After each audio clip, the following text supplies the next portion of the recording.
welcome to the first in a new series of the Magic of Color online webcasts or teleclasses, whichever way you would actually like to describe them.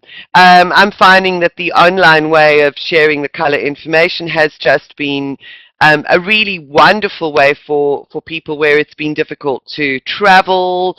The last workshop we had a couple of people from the US, somebody from Holland. So it's just been really lovely with the interactions that we're getting with different people from wherever they are. So it's been a fabulous experience, and people have had an opportunity to take something away of value, even if color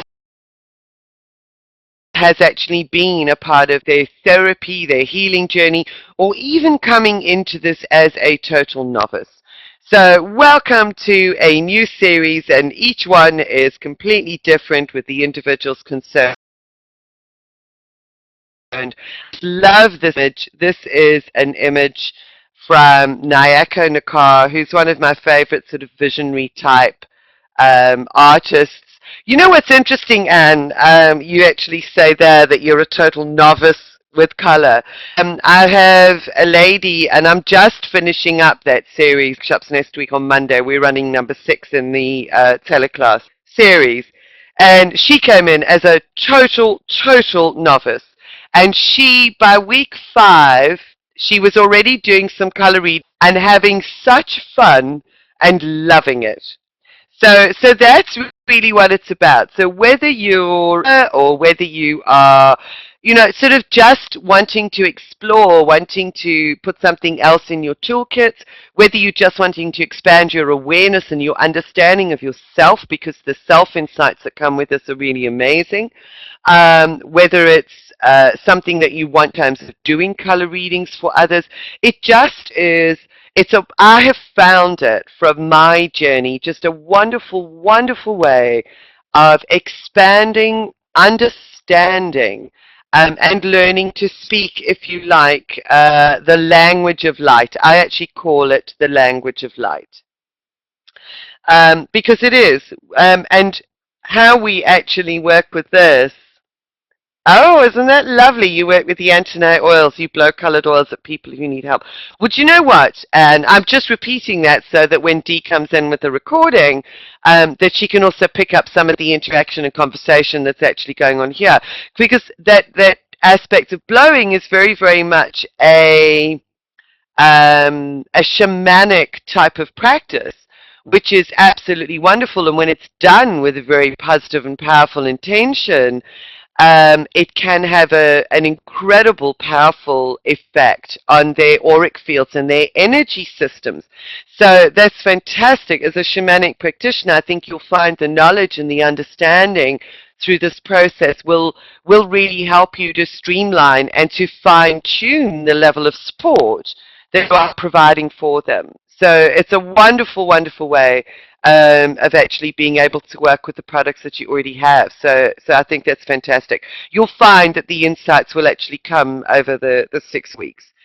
So just to set the framework for this, my introduction to color therapy really started 15 years ago. It was one of the very first things I did alongside Reiki, and from the very moment that I took a look at all of these wonderful Aurosoma dual-colored bottles at a holistic fair, I just knew that this was something that I wanted to work with. I could not take my eyes off the colors. And they drew me into them in the most amazing way. And in the way of synchronicity, I was drawn to a lady called Penny Duplessis, who at that time was teaching the Aurosoma system. So Penny was originally an Aurosoma teacher. So 15 years ago, she had actually been a color teacher for probably about 4 or 5 years. So this is something that's been a part of Penny's life for many years. So at that stage, I actually joined in with Penny's initial Aurosoma workshop. And aside from the fact that we clicked immediately, just my connection with color was also absolutely immediate. And I was fascinated. It was a 5-day initial workshop that I actually went to with Penny. And in that workshop, every tea time, Penny would actually put out this pack of Mayan Oracle wisdom cards. And every day she would say to us, go and choose a card and just see what your message is for today. And every day for a whole week, I pulled out the exact same card. And that card was the language of light. That's what it was called, the language of light. And I just thought, this is amazing. There's obviously something really, really significant in this for me. And subsequent to that, you know, sort of working with color as part of my Reiki work, as part of my Diamond Light Grid work, as part of everything that I do, it's just been an underpinning foundation. You know, I sort of apply it generally in my life, and I'll share some of the anecdotal stories as we go through as well. So yes, you know, those divine synchronicities are truly amazing. So my foundation was in Aura-Soma. What happened then, subsequent to all of that, was that Penny withdrew from the Aura-Soma school and processes. As she developed the Antonia technique, she also started developing her own series of colored oils and colored products that we can work very effectively. And I know, Anne, you're familiar with them through having done the Antonia technique. So there are now 3 ranges of colored oils, which are just truly beautiful, beautiful products. Thank you for Dee's benefit. Anna's just said they love them. Yeah, really beautiful products. And they complement the whole essence of the energy of the Antonia well, and they also are a wonderful, wonderful color support tool.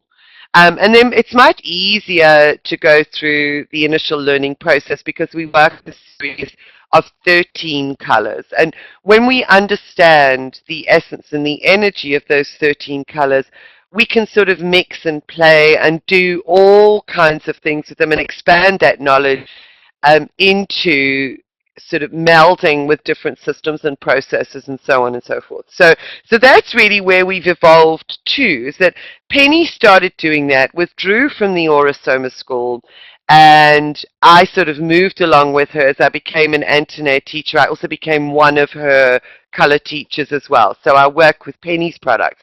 So this workshop, The Magic of Color, is actually based on Penny du Plessis' work on her products and on her wisdom that she has actually grown with for the past almost 15 years.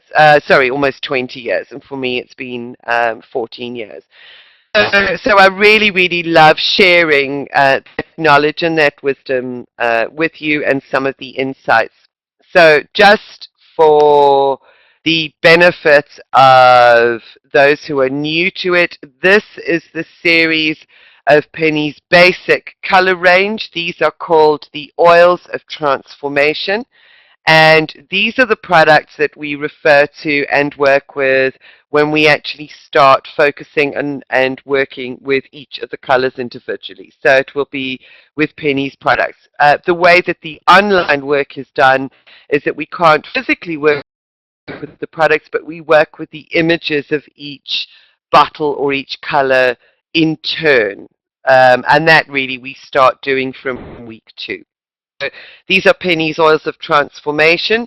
On the front page of your workbook, you see that there is a rack of many different colors with shades and tints. Penny also has a range of angel sprays, which are also divine, slightly different shades of color, and with it being as an angel spray, slightly different meaning. She also does a range called the Divine Transformation Oils, so that's a whole separate set. And she does a range called the Matrix, the Light Matrix Oils, which are a much, much finer, higher vibration. I'll talk about those a little bit later. But for the purposes of the workshop initially, we're just going to focus on the oils of transformation. So you have your workbook.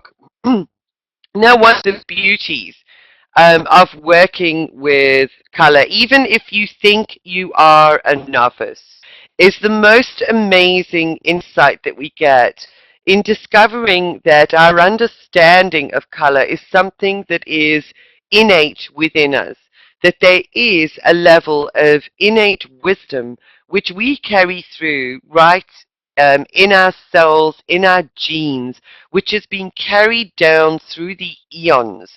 So really what this workshop does is it begins to unlock what it is, the wisdom and the understanding that we already have and that we already know. And that when we start looking at our language, we find that even the human language is peppered with references to color. So we talk about being green with envy. And that describes an emotional state which is absolutely associated with some of the attributes and meanings of the color green. So green with envy, because we talk about space and wanting to be in somebody else's space. We talk about holding a red rag to a bull. And red is the color of rage, it's the color of anger, and that is absolutely the attributes, one of the attributes emotionally that is associated with the color red. We use pink generally when we want to convey love. It is an inherent human capacity to connect with the emotional qualities of each of the colors. And you'll probably come up with sort of some more of, we talk about having the blues, Monday blues, feeling depressed when we got to get up because now it's Monday and we've gone past the weekend kind of thing. And having the blues is an indication of depression. And when we go through the color spectrum, and by the time we actually start getting to the blues, colors that have a magnetic withdrawal quality to them. So one of the emotional aspects of blue can be withdrawal to from the perspective that we become very internalized. And if that is taken to the extreme, you can actually experience and sometimes really struggle with depression. So depression is one of the dis-eases, one of the imbalances that's often associated with the color blue. So that to me is one of the fascinating things, is that when you start realizing that the human emotional language is associated with color and that those associations are in fact incredibly appropriate. So what we do with this particular workshop is we actually work on A, harnessing your innate wisdom, and B, lifting up what is unconscious, because in a very general sense, we use those associations very unconsciously.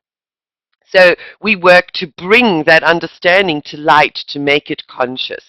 And that gives you confidence in working with the colors, I think, in a much more expansive way, because you have the confidence that whatever you need to know and to understand, you are already encoded with, because you are essentially a being of light. So that's really the point at which we're going to, sort of start diving into it. And I know that for you guys on this program, I don't really need to expand or explain that anymore, because I think you guys have the understanding that before we are physical beings, we are energetic beings of light. We talk about being energy. We are literally beings of light. Down at the cellular level, our DNA emits biophotons.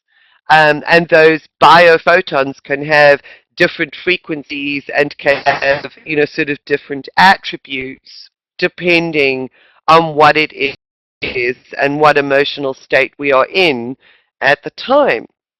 So not all photons are equal, which is a misnomer in the sort of new age environment. A photon is simply a package of light, if you like. It's a parcel, and photons can actually have different frequencies and different energy. So as light beings, we are already encoded with everything that light is made up of.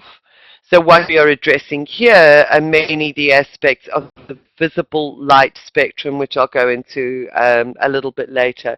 But that, it kind of really sets the stage and sets the scene for the approach that's taken with this process. And the thing about color healing is that it's not anything that's really new. It's starting to become a little bit a bit more accepted in the mainstream, as opposed to perhaps some of the, you know, energy healing or energy therapy techniques, and that's due to the work of a lot of people. So it's something that's more easily accessible somehow to people, because there is this visual component to it. People can relate to a color. You know, you can then communicate to them and with them. So it's much more accepted by mainstream as a therapeutic aid than some of the other aspects of the work that we perhaps do. But there are energies that are associated and appropriate with each of the colors.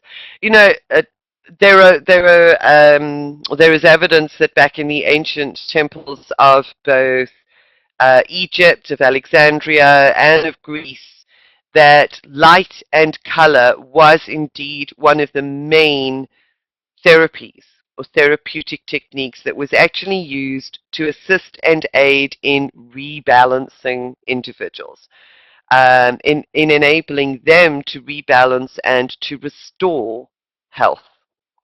So yeah, we're not dealing with anything new. We're just dealing with something that is a really ancient knowledge and understanding that's being brought back to light and being given more of a mainstream flavor and an opportunity. So the workbook you will see has Penny's copyright on it, copyright Divine Space. That's Penny's website. So you may want to go and have a look at that and have a look at some of the writings that Penny's got on her websites around color. I would recommend that you do, because it is added support for the material that's in the workbook. But everything that you need is in the workbook, so I don't go through it page by page. You will be able to read through Penny's materials. Yeah, she has a lovely, lovely website. It has the energy of all of the work that she does. So actual products like the oils are a fabulous way of getting the energy and the frequencies of various colors into your system in order to restore balance. So I'm going to talk a lot about that over the next 6 weeks. One of the tools that I refer to often is the color mandala. And the color mandala as such you will find on page 6 in your workbook. So just take a note of it, because where I'm actually going to start off with this is just explaining the makeup of colors, primary colors, the secondary colors, and what we call the tertiary colors. Because in understanding how the various colors are made up, it gives us insight and further insight when we're actually doing color readings, because we talk about the hidden colors and perhaps the complementary colors. So this color mandala I have found to be a very, very useful tool, and you will find that it's a wonderful friend. You know, so that color mandala might want to sort of print out as a separate laminated chart that you can put out in your room and use as a basic reference. I think you may even have one, Anne, from the Antonia. Yeah, you've got the Antonia one. Yeah. So this is a fabulous, fabulous tool to start off with. So let's have a look. I'm going to just go through the material on page 5 in your workbook, which is the color wheel. So the spectrum of colors that we know, that we see around us all, essentially emerge from just three primary, what we call three primary, as far as light is concerned. And the three primary colors that we work with are yellow, blue, and red. And from the yellow, blue, and red, all of the other colors can be made up. So those are your three primaries. If we look at the color wheel, you can actually see now that what we call the secondary colors. The secondary colors are actually comprised of two of the primaries combined in equal measure. So you've got a 50-50 combination of yellow and red, gives you orange. And you know, I mean, most of you guys will actually know this. So just bear with me a little bit here. A combination of 50-50 yellow and blue gives you green. So there's your secondary. And a combination of blue and red gives you the secondary color of violet. And this becomes quite interesting when we are reading and working with, because very, very often, say for instance, somebody picks the color violet in an issue. Within violet, you have two aspects. You have the blue frequencies and you have the red frequencies, and they combine to produce a third force or a third frequency. But you will find some of the issues associated with red and with blue made manifest in anybody that chooses, say for instance, the violet as an issue.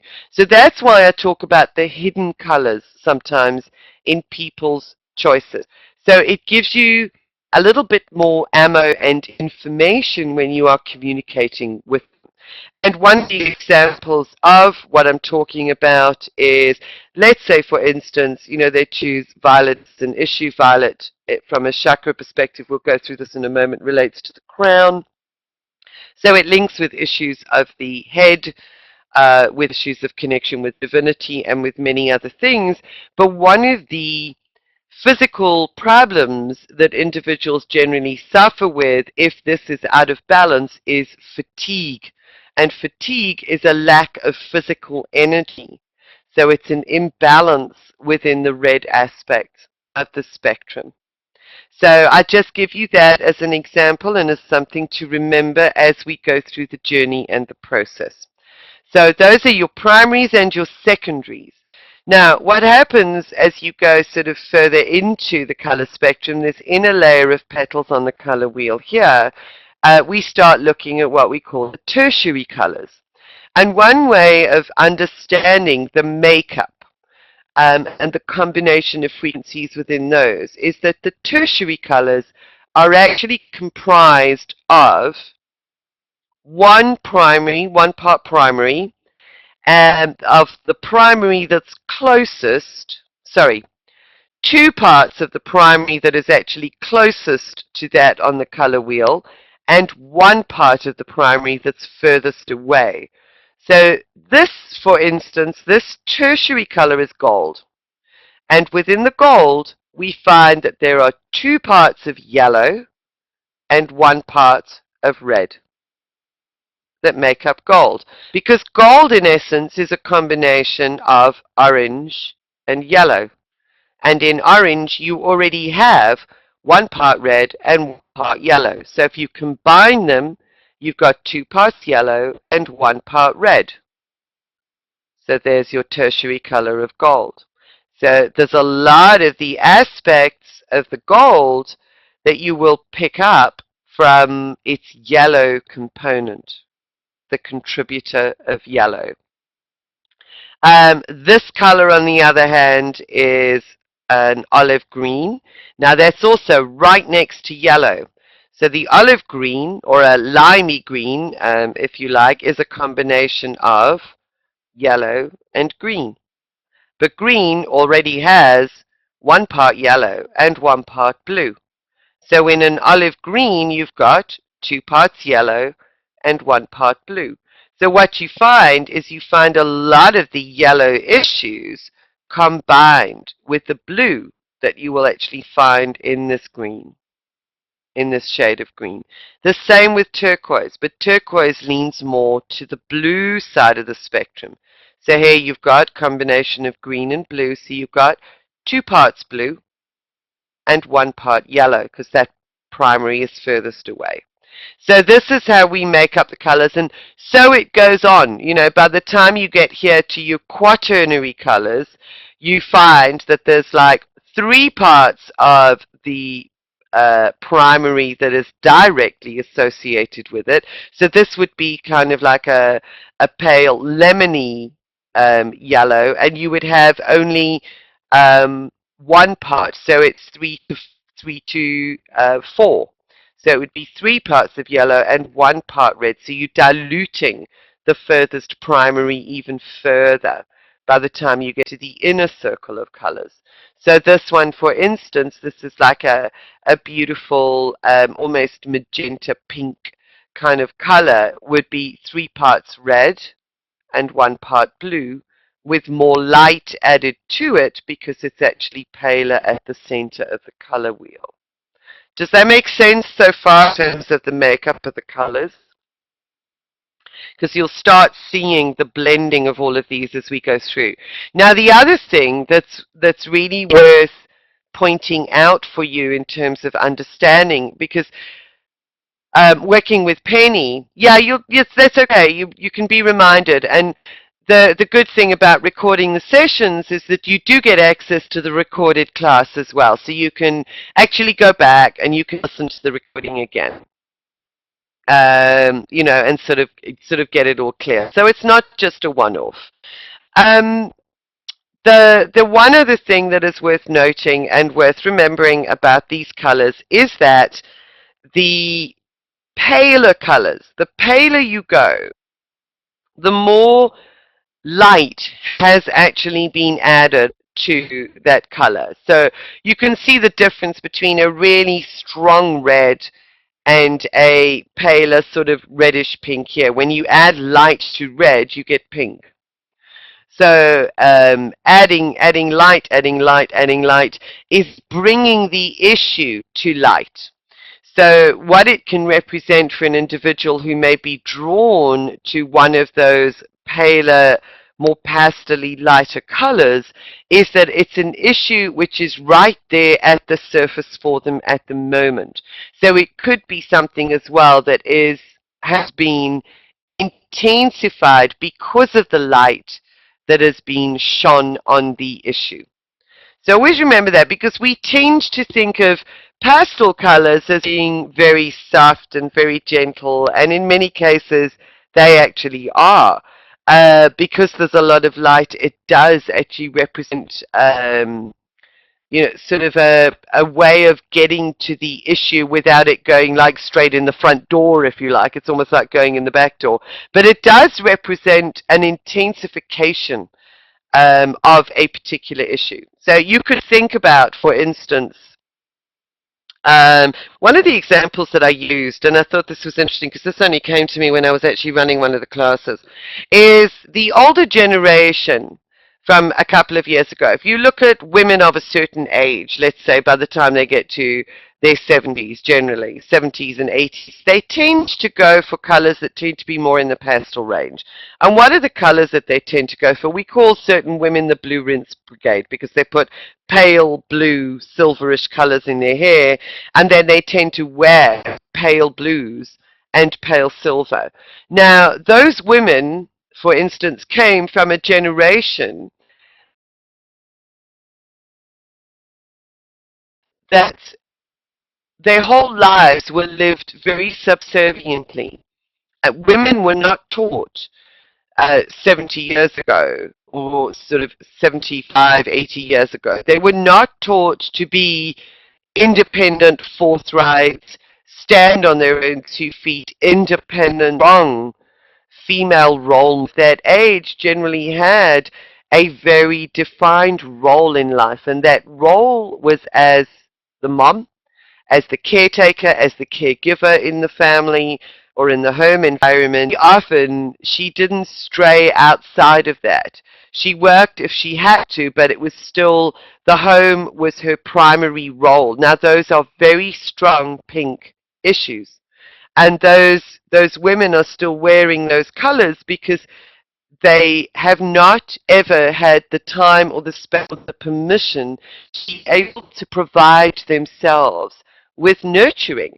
And the pale blues, the silver blues, you know, blue is really about, especially the paler colors, about them finding their voice.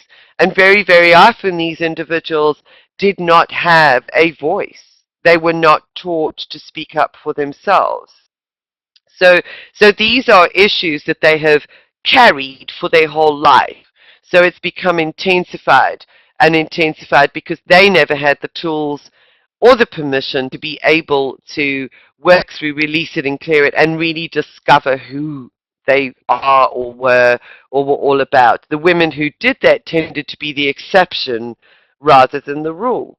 So you see how, even just understanding this sort of aspect of the colors, you can start applying it in very, very different situations to provide you with insights.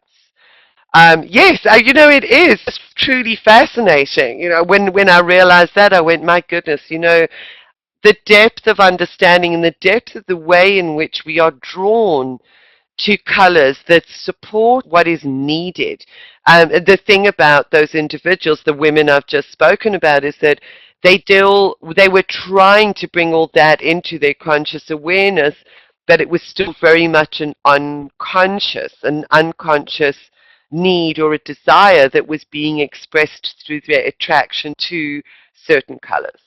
So there's lots and lots of stories and things that I'd really like to share with you, sort of as we go along, because it is really amazing. One of the things that I also like to do as far as colors are concerned is I like to watch what happens each season with the fashion colors, what the primary fashion colors are, because that for me gives me a little bit of insight into what is happening in the collective. Those creatives that are out there choosing the colors for specific seasons, if you like, they are responding to an impulse, and a creative impulse that is a need and an unexpressed or unconscious need that is coming from the collective energy fields. So it is really, really fascinating to sort of go out there and say, okay, so what are the fashion colors that are coming in at the moment? And right now, what is interesting, I noticed today that there is almost like I'll tell you now, Anne, why people choose black.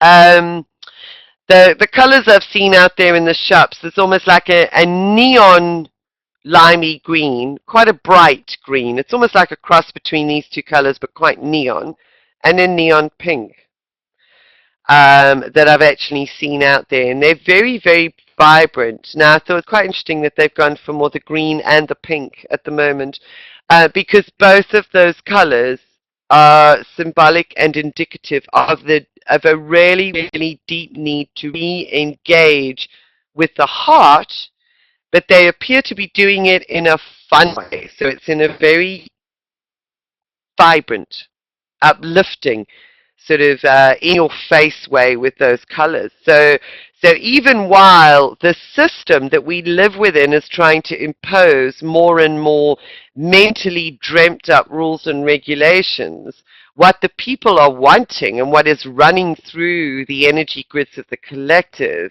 is a desperate, dire need to express and connect and operate from the heart. So it's really interesting to watch this, and I'm going to enjoy watching what happens as general events unfold, sort of as the seasons unfold, because they're really just starting to get the spring colors in at the moment. That just struck me at the moment, and I thought, yeah, and what are people doing right now? Let's just take a look at it, because people are starting to speak up about events and things that they are passionate about, like Barton Moss, with the fracking issue and protesters. People are saying, no, my heart says this is actually the wrong thing to be doing. You can't do this. You actually can't destroy people's lives and destroy the environment. And of course, environmental issues are green. So they're putting their heart into it and their passion in terms of taking action to say, no more. No more. And it's not being done with the mind, it's being done from a different energetic perspective. So you can start relating it to different things going on in your environment. So it really does have, sort of broad reaching application and understanding. It's beautiful. Yeah, I absolutely love it. I mean, working with color is truly one of my passions, and I know it's one of Penny's as well. And it's something that runs through absolutely everything else that I do. Now, you asked a question just a short while ago, Anne, which was, why do people choose black in terms of a fashion color? Black is a really nice one in a sense, because black is there's a big argument in the scientific community anyway about whether a pure black actually even exists. Generally, we tend to think about black as being all colors absorbed. So black holds all things within it. It is almost like black is a color of potential. Um, but depending on how it's used, it's a safe color because it holds all of the potential within and it doesn't express any one of the colors or frequencies that would give us a clue as to how that potential is being made manifest in the external world. So it's a very safe color, which is why people who want to hide or stay in the shadows, listen to the languaging, the wording, tend to wear black. People who want to conform, in a sense, want to wear black. And I find it really, really interesting because sort of the grunge scene, for instance, they tend to wear a lot of black. And there's another that they call them, that they tend to wear a lot of black makeup and black this, and they really think that they're being different from the norm. It's their way of protesting against the norms of society. But what they've done is they've almost enfolded themselves and enclosed themselves in their own little clique. So they conform to a separate set of agreed standards. Okay, wonderful. Black t-shirt, black trousers with a lilac jumper. But you've got a color there, Anne. And that's what I always suggest. Black is a wonderful background palette on which you can hang any color. Any color. So you can wear black with orange, you can wear black with blue, you can wear black with gold, black with red, and it works. Okay, so it draws out from the black the potential that the black is holding. In the same way that white is transparent, its opposite, it reflects all of the colors. So that's how I like to work with black. You know, it's like I also, tend to wear a lot of pants because it's easy. I don't need an extensive wardrobe. But then I love all my colored scarves. So I've got a bright red one, and this winter I bought a bright yellow one and a bright orange one. And I just love wearing my orange one, and it really helped me to get through the winter without sort of too much depression setting in, so that's what I do, and I work with different colored tops or different colored jerseys. So yes, we can work with the black aspects of the palette in that way, that we are able to then bring out some of the potential within the black by using it as a backdrop and understanding what it is. All your scarves are blue. Okay, Ad, I think it's time to get some more colors. And I'm not going to tell you what that means just yet because you'll find out as we actually go through this. So there will be some very, very interesting information for you as we actually go through the process. So that's the color wheel and some really nice workable, practical insights for you to start becoming aware of color in your own life in many, many different ways from here on. So let's have a look at, I like using this little image because it does actually say to us, it helps to understand the model of the conscious versus the unconscious mind. A lot of people call this subconscious, which means below conscious, but to a large degree it is meaning we don't know what's in there. Okay, so we've got 1/9 or 1/10 of the iceberg above the water, which is what we are consciously aware of at any one moment in time. And then we've got 9/10 below the water, which is generally unconscious at any given time, and that's frozen into one huge lump. So with all of the healing that we do, with all of the work that we do, and especially with the color work, that's what we're doing, is we are lifting what is unconscious into conscious awareness. So that you can begin to understand some of the gifts and some of the attributes and qualities and potentials that are locked into the depths of our being. And that's also when it comes to recognizing and working with other individuals, is to help them to understand why they are drawn to certain colors, that it's generally the unconscious that is actually doing this, that's drawing them towards certain colors, because their being wants wholeness and balance and wants to bring things into light. And colors tell us what it is that's going on in this realm. They're a key to unlocking what sits within this realm. And it's really quite interesting, because I actually found myself a number of years ago, shortly after I came to the UK. It was within the first 2 years of being in the UK. Now, my South African winter wardrobe was not really suitable, heavy enough for English winters. So what I actually had to do was go and supplement my winter wardrobe in the UK. Now, um, I had gone through a very, very difficult time sort of leaving South Africa and coming to the UK. And I know that you've heard some of that story. I know that Dee, you wouldn't have done. But I went through a very, very difficult time where I was questioning everything, because I followed my soul voice in actually coming to the UK. And as far as I was concerned, I was going to come here and everything would just flow amazingly, because I was doing what I was actually supposed to do. And that was my soul work. It was my soul purpose. And instead, everything fell apart. Totally fell apart. So I went through some really difficult times. What was so fascinating was that I would go out to the shops and, I'd be looking for another jersey, another winter jersey. And I would look at all the different colors on the racks. I would find a style that I liked, and I would look through the colors, and I would pick a color and bring it home. And it was only after I think I'd done this 4 times and realized I now had 4 different shades of magenta jerseys in my cupboard, that I stepped back and I went, okay, there's something here that I am needing. There's a message in this for me. And magenta as a color, I'll just sort of give you a little hint now. Magenta, when it is an issue, represents questioning our connection with the divine. So it really is a case of, I don't know anymore what my purpose is. It's almost feeling directionless. It's feeling disconnected. It's perhaps questioning the definition of what is divine. And it was so interesting for me to realize this, because I was actually unconsciously selecting those colors, because I would just go in and go, no, it's not blue, it's not green, I want that one. And that one always ended up being magenta.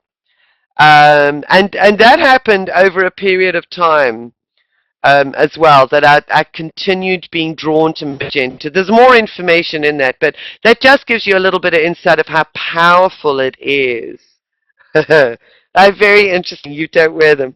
Well, we'll have a look at some of the other stuff that goes with all of the colors. But what we find is that we go through stages with colors, depending on what we are working through emotionally, physically, psychically, and spiritually. So we move in and out, and I think that's also the beauty of this, is it's a never-ending journey. We'll go through a stage, like I went through the magenta stage, and then I came out of it and I started wearing a lot more of the green. I was actually already phasing with the green, and there was meaning in that too. At the time, and then a lot more green, and then I've gone through a phase where it was more blue, and then I've gone through a phase where there's more yellow, and we cycle back around. So in a sense, I've almost cycled back, and I've gone for some of the browns where I never used to wear brown. I've now gone for some of the oranges. It's really powerful understanding what our unconscious is saying to us, what it is, because it can guide our actions, our choices, in any given situation when we understand that. So that's the model of the iceberg. So let's just have a quick look at the electromagnetic spectrum as it relates to our colors. Let's just have a look. And for this one, it's just a very, very simple slide. Now, For those of you that know me and know some of the other work that I do, I just love this. And this sort of gives a hint as well in terms of how and why the colors are so pertinent for me, because what you have here is a pyramid, a prism, and the other work that I do, the energy work, is the diamond work. And the diamond work that I do, the diamond light work, is literally about making us coherent, enabling us to reform the structures within our energy field, which enable us to access the coherence of the light, the divine source, and the divine light that we are. So it's so fascinating for me to see how the journey has gone, because I never really put that connection together in terms of my work with color, the language of light, and then the diamond light grid work. But I do understand again how the color works together with the diamond and the diamond light, because every time we work on balancing the color palette, we actually bring in a new level of coherence into this structure. So we can move and actually express anything that we desire from these colors. Rather than it being unconscious, it means that we can consciously express whatever frequencies we want to in that moment, that it becomes a conscious choice rather than, us being at the mercy and the whim of what's going on in the unconscious. And then we have, through the diamond structure, through the diamond prism, um, a bridge between the source light of all that is and the fullest expression of that potential in physical reality, because that's how source light is expressed in the physical reality. We need to be able to access every single one of those frequencies in its balanced, harmonious aspect. Um, So yeah, it's amazing, really in-depth insights, and I think the beauty of doing this for me is that I learn every time I actually work with this. It acquires a different level of meaning each time I actually work with this. And we've all done those wonderful science experiments at school where we pass light through the prism, and the light bends and refracts because of the density of the prism into its component frequencies, because the speed of light through that density then changes depending on the frequency of the light itself, which is how it's broken up into those components. Because you start off with red, which is a low frequency aspect of the um, light spectrum, and then you get to the violet and the ultraviolet, which is a high frequency color within the spectrum. And then you get the frequency range in between. So that perhaps gives you another little depth of insight, because one of the things that I've always said, so we are, in essence, as living physical beings, we are prisms for the divine light. So the more we balance each of those color frequencies within us, the more we come into balance at all levels of our being. And let's face it, we've all worked over a lot of years, but that's what we do. Sort of by doing that, it enables us to become coherent emitters of source light through our very being. And the diamond light grid, the energy field reconfiguration, which is what else I work with, it provides us with that structure so that it amplifies and it speeds up this work, that we become a living bridge between both. So I hope that adds a little bit to you, because this isn't really the diamond light work, but it's it's very deep for me, because that's an insight that I actually had not made previously. So I thank you for being a part of this workshop. That it's going to change the way that I teach the diamond light grid now too, and explain it. So there you go. You've got the prism, the coherent light, and being a prism for that light. So each of the chakras provides us with an opportunity to understand what is happening within that prism. So let's just have a quick look at the electromagnetic spectrum of colors in terms of understanding these. This is just truly fascinating because we also tend to think of light um, in terms of what we can see. Now, light, in a sense, is all light, even that which we cannot see with our physical eyes. So what we are working with at the moment is we are working with visible light frequencies, and we're going to do that through this course. However, the understanding of light is really significant because if we are coherent beings of universal light or universal energy comprises the entire spectrum of frequencies, even those that we can't see. And this is all light. I mean, think about it. We can't see naturally UV light because the frequencies are beyond the ability of our eye optical structures to be able to see. And yet, bees see in ultraviolet. So bees actually see this light. So to a bee, that's visible light. And then you get, sort of other beings and even sort of medical intuitives that perhaps have an internal ability in terms of their brain structures to be able to see in X-ray, so they can see through somebody's body and see what's going on in it. So it's almost as if internally within the brain, they can see in X-rays. So I like this chart because it gives us some indication of the narrowness of the band of visible light. So, and even that, I mean, this is where the 6-week course is taking us. This is what we're working with. But can you imagine now if we had access to all of those wavelengths, to the whole of the spectrum of universal light? And we start getting all panicky going, microwaves are really, really harmful to the human being. Would you have to see UV and then X-ray? And that's a really good question. I don't think it's necessarily progressive. Yeah, I understand what you're asking. So I don't think it's necessarily a progressive thing. I think it just really depends on how the brain is wired to interpret certain frequencies, because each of these bands is a frequency. And each of these bands is a frequency. Yeah.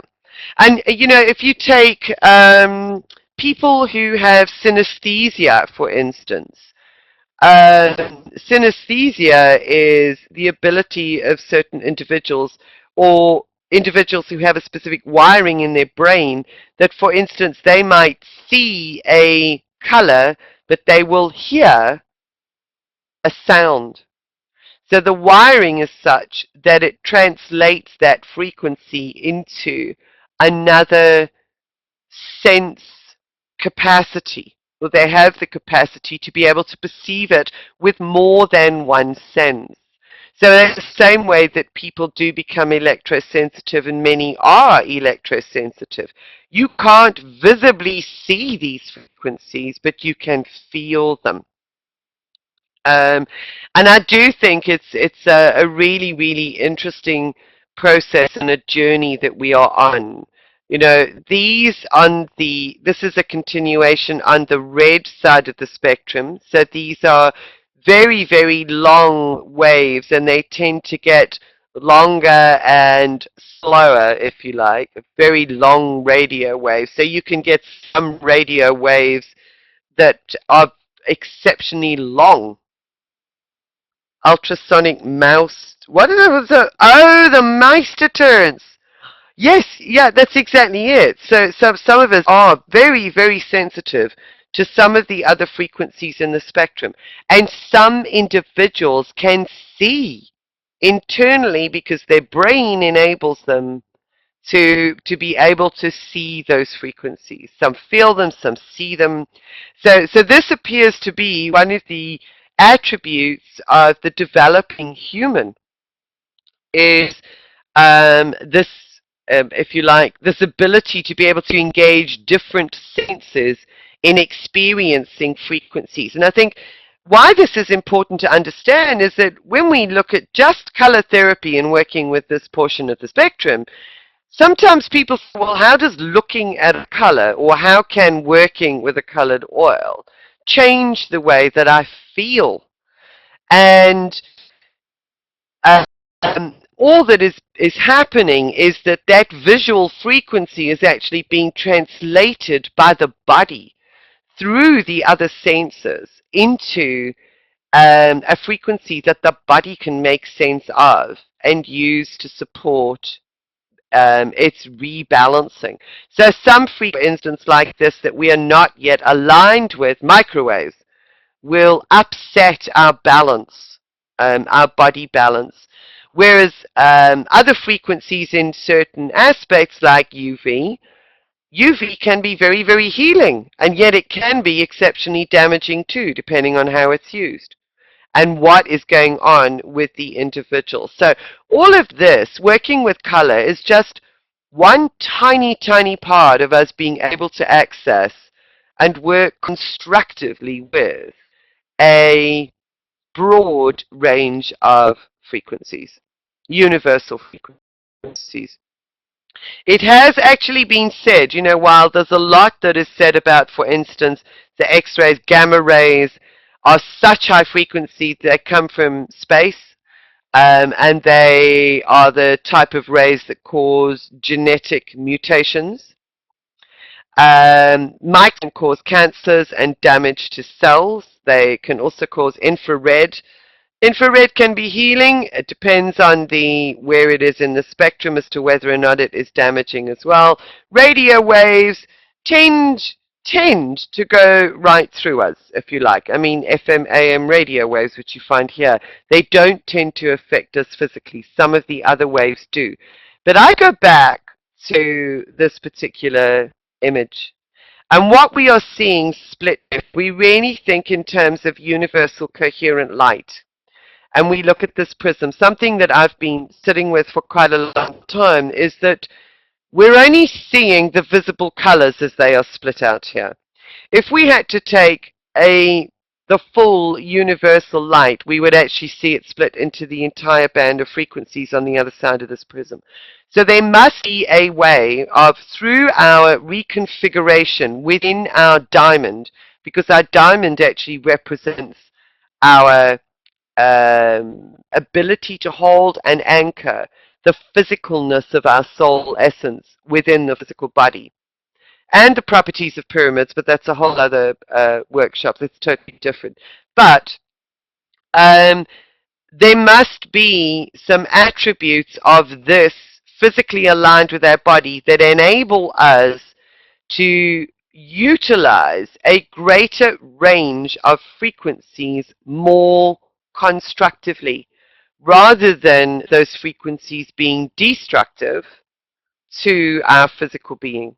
And that's something that I truly, truly believe that with the development of this in the center, it enables us to work consciously and harmoniously with a broader range of universal energies and frequencies. We are of that consciousness. Ultimately, we are universal consciousness. So yeah, that's sort of deviated a little bit, but that's just sort of understanding the band, the sort of full spectrum of the electromagnetic range, if you like, and the way that we often think about frequencies, which may also help for you. The way that this works, you start off. Yeah, that's it. We do see and experience such a tiny, tiny part of the absolute enormity of everything that is life. Um, so at this side of the spectrum, if you get to really think about waves, because frequencies are expressed as waves generally. They are waves and they are particles, as in photons, but they're waves of light. If you make the analogy to the ocean, these red waves on this side of the spectrum are like those really big rollers. You know, it's out deep in the ocean where it takes a lot of energy to get those waves moving, and they gather momentum as they go. You know, it's like an engine turning over. So by the time that huge, long wave gets to the shore, it crashes and it brings an incredible amount of energy with it. And that's red. That's the essence of red.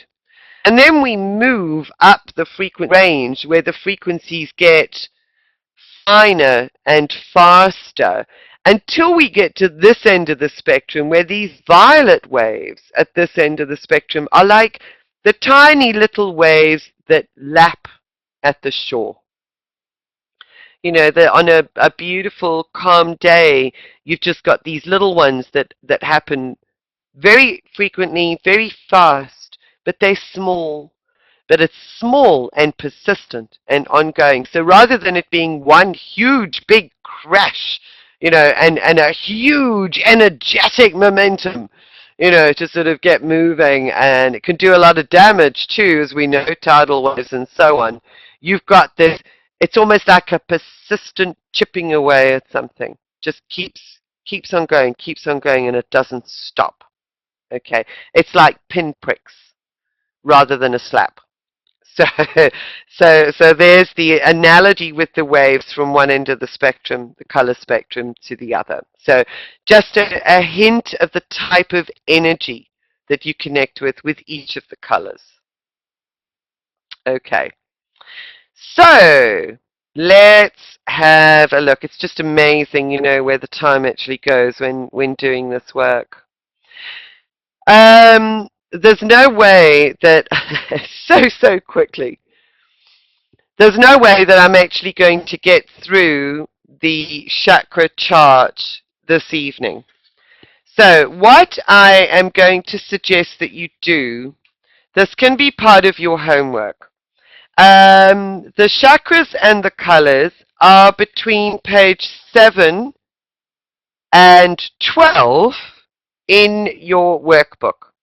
So I would like you to review the chakra chart and those colors, the associations over the next week. Just very briefly, because this is something that is significant, and I've got some more homework for you too for the next week.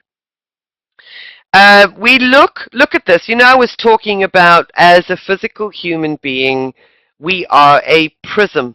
We are a universal prism, and you can kind of see that with how the colors align with the chakras and with the body parts as you move up the body. So there you've got that whole prism rainbow effect over the entire body.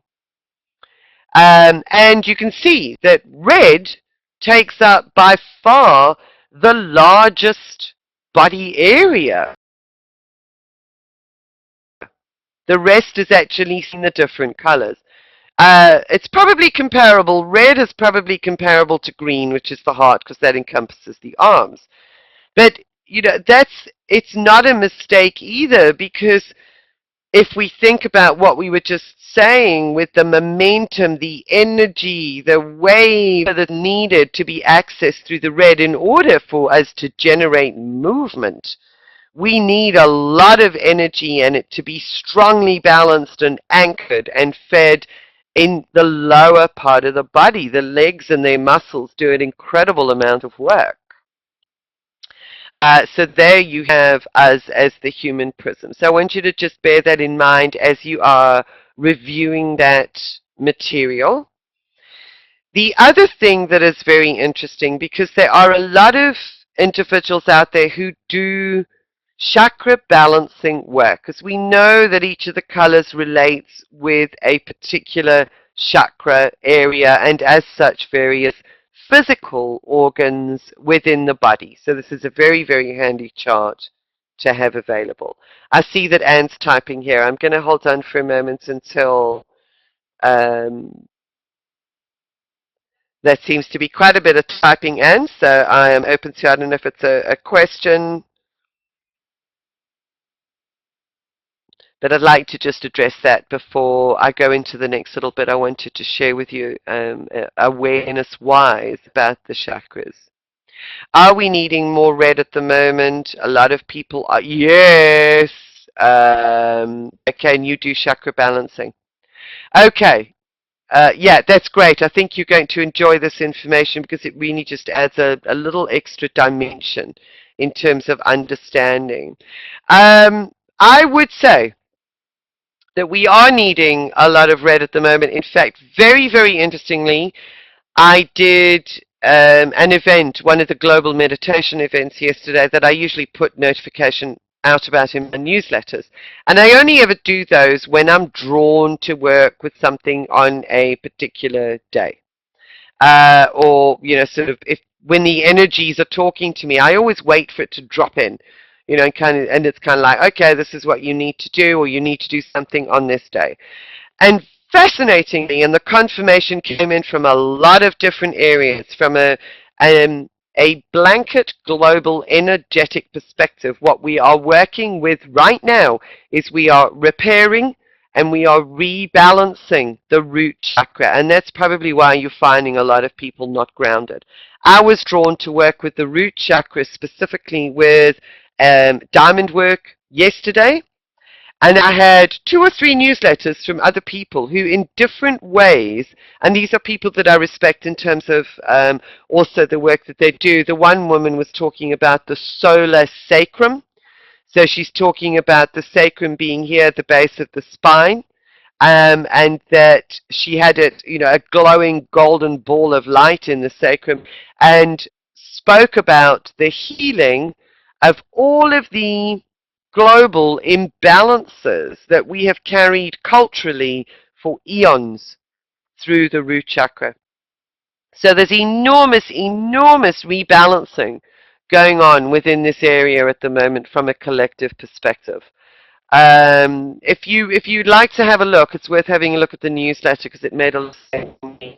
It's all about our sexual identity. It's about the, you know, sort of intimate relationships, reconsecrating this area, withdrawing it from the system matrix that has actually abused that energy so that we can re-find the core and the center point of our power.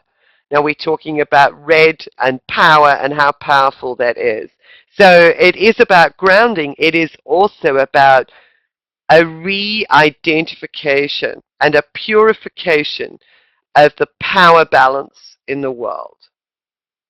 So, and it has to start there at the root. So we did a lot of clearings. Fascinating. So yeah, very interesting question and good observation, Anne. So there you go. It's wonderful how the validation comes in from so many different areas. Yeah. So if you want to have a look at the newsletter, I'll type in the website. It is the lady's name is Lisa Renee. This is one of them anyway. Energetic synthesis. It's very deep stuff. Synthesis.com.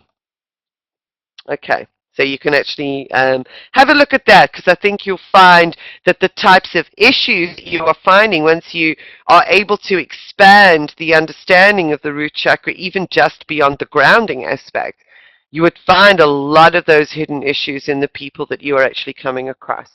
And Dee, Dee does healing too. So Dee, when you actually catch up with us, I'm sure that you're going to be able to relate some of this with your own clients too. So one of the key comments that I would like you to note when you are going through the chakras and the colors, the aspects, is that our chakras can be out of balance in one of either 2 ways.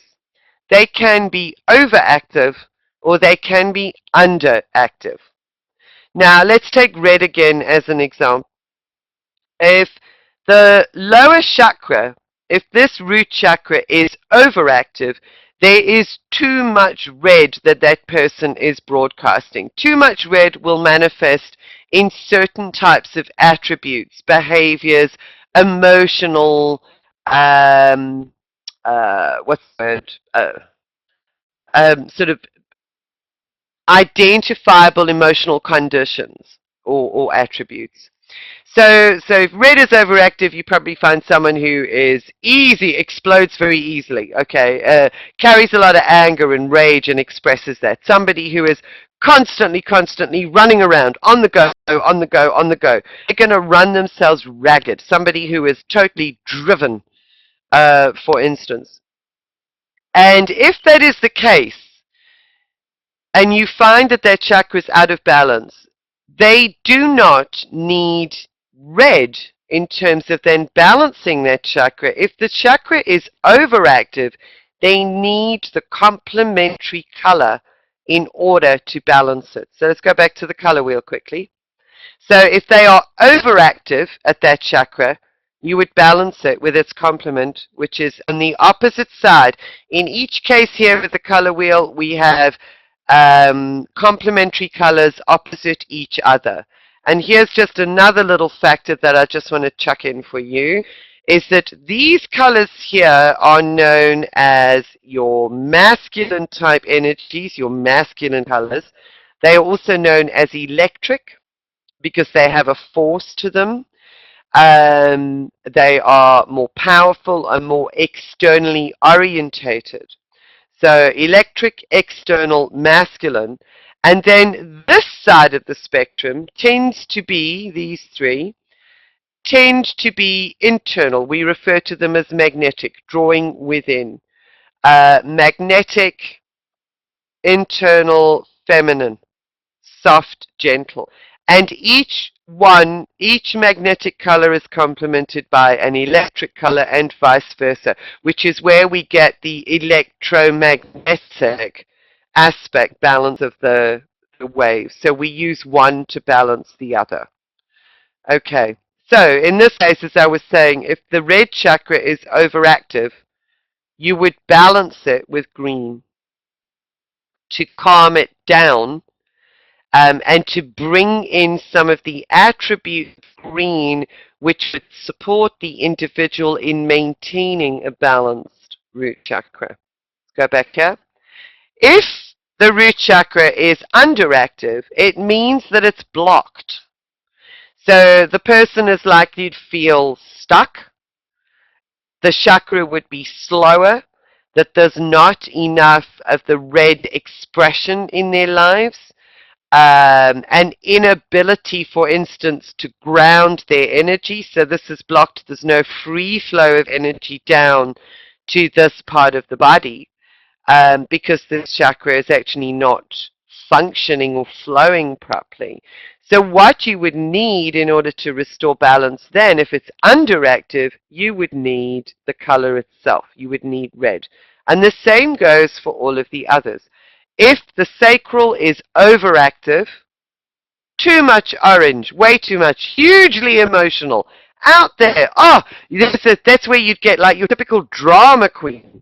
Okay, so everything is an emotional drama. What that person needs is to be able to pull their energies back from all of the external events that are driving their behaviors, and in order to pull back, they need to become internalized, so you're going to use blue to calm them down, bring them back towards themselves, okay, and it balances the orange. If they are underactive, then you feed it with orange, because underactive means the person is not recognizing or acknowledging, does not have the ability to connect with their emotions. Okay, so that when it comes to chakra balancing, how you can also support the process with colors. No, okay, and good question. I just want to read this out for D. Is that if you use red for underactive and the person needs to be grounded, but you need green for another reason, would that cancel out the effects? No, not at all. Excuse me. One of the things that is actually suggested or recommended is that if you are ever in doubt, use the color directly attributed with that chakra and its complement together, because the two working together will assist in restoring the balance. So no, you won't cancel it out. It's got the electric and the magnetic component, so you'll always find that ultimately You can draw a nice figure eight with each of these petal lengths that ultimately you would restore the balance. So that's one way of actually looking at it in terms of then what's needed. So you may actually find that depending on the state of the chakras, that you have a rainbow of different colors over the body um, in order to support whatever needs to be balanced with each particular chakra. Because as you well know, you guys both do chakra balancing, is that you can be out of balance on a number of chakras at any one time, and it can all be related to the same root issue because the connections to all of those are still very, very much in the unconscious, and we unravel things through the journey that we take through the color energies. So have a read through those notes, and what we can do is we can then discuss all of those, do a bit of feedback and do some discussion on it next week. So that's your initial session. So I hope that you have enjoyed that. Um, Brilliant. Lovely. I'm so glad you enjoyed that, Anne. And Dee, when you get to listen to this, I really hope that you will actually enjoy this too. And then it gives you a little bit of a different way of starting to work with color. Now, there's a little bit of additional homework that just really helps to start raising the conscious awareness and connections with color. So, what I've suggested homework for week 1 is incorporate your initial chosen color into your lifestyle in as many ways as you can imagine. Some suggestions are colored clothing, outerwear, scarves, underwear, gloves, etc., food choices, room accessories, candles, flowers, meditation, visualization.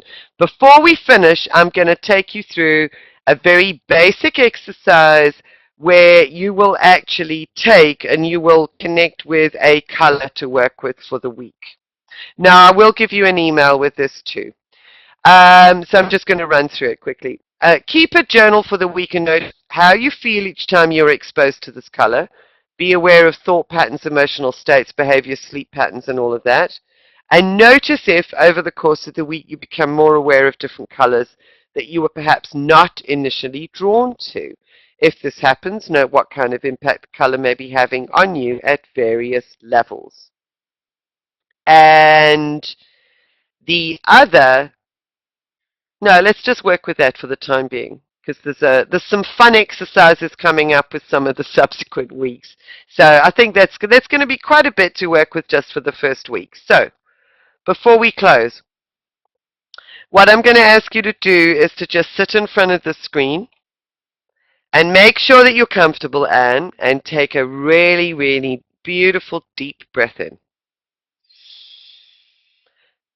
And just let all of that information that you've taken on board from this session, just let it filter down into your body, filter out of your mind so that you clear your mind and close your eyes and just allow yourself to be still and to breathe in this moment.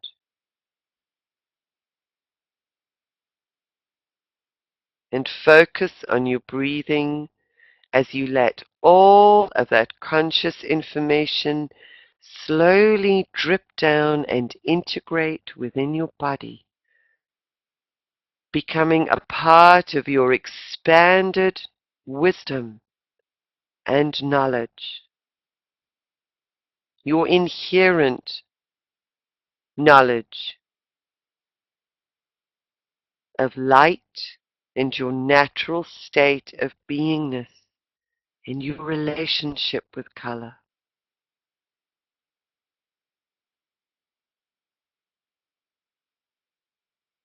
And just breathe in all the way down to the tips of your toes and out.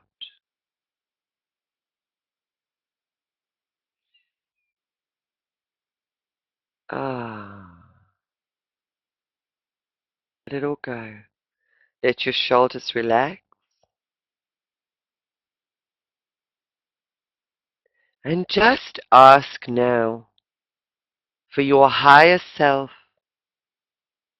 to be fully present with you and through you, and to guide you in the most effective and appropriate color choice or frequency that will support you in the coming week. Just breathe it in. Take your conscious mind out of the equation completely as you open your eyes on the next out breath and select the first color that draws you in the color wheel. Don't think about it. Don't consciously examine it. Just allow yourself to select the first color that you are drawn to.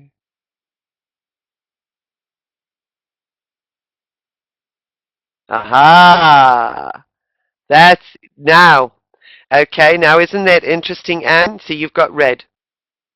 We were talking about the grounding. I was actually wearing red yesterday, very interestingly. We were talking about the grounding. You are also wearing lilac today. Lilac is a pale form of the violet. And what was I saying earlier? I used it as an example about the hidden red in the violet. So very, very often that would manifest. You never, I know, this happened as well on the previous workshops, is that people opened their eyes and they went, oh my God, I would never choose that color, but it had to be that color. And that's exactly what happens. That is the beauty and the magic of allowing ourselves to just feel and sense into what it needs. What do we need? And our higher self guides us. So I'm going to suggest that you do that this week now. So you start working with red in your foods, in uh, your clothing, if you can find red. So you've got all the instructions there, and I will email that to you anyway so that you've got it written down. Not a problem. And then see how you are over the next week, and we can actually do some feedback and working through it again next week. So D, that's an exercise for you too. And I look forward to connecting with you guys next week so I can actually stop the recording. It's an hour and a half. I really just can't believe where it goes. So that's fabulous. Thank you for being a part of this. And yes, before I switch it off, Dee did say that Tuesday is a better day for her. So as long as Tuesday works for you, we can go back to Tuesday as on a weekly basis from next week. No problem. Fantastic. Okay. That's wonderful. So there we go, ladies. I will connect with you on Tuesday next week. I'm going to stop the recording.